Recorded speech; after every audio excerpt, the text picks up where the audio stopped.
ti'n chwarae, ni newydd clywed bod ti'n newydd gael dyn yn world class, a ti'n neud hwnna'n eitha reoledd, Mike Phillips. O ti'n wir yn credu hynna, neu jyst hyder o dda? Na, just, wel, ambell waith. Fe'n o siwforio dde? Na, just i wneud y boys werthyn, really. Na gyd o, unrhyw un werthyn, really. Na gyd yw... Gwyd sydd yr hostess, gwyd sydd yr hostess, taith y clywod y fe, gwyd y stori na, ni?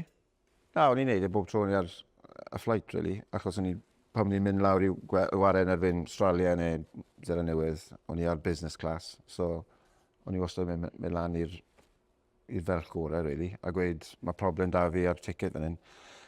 A wedi di, well, no, Mr Phillips, you're, seat 1A. I was like, yeah, but what's this business class? I'm world class. Oh, God. So, world economy, Lily Bod, get it back. Was that like your genuine chat-up line? No, no. Oh, my God, awful. Did it work?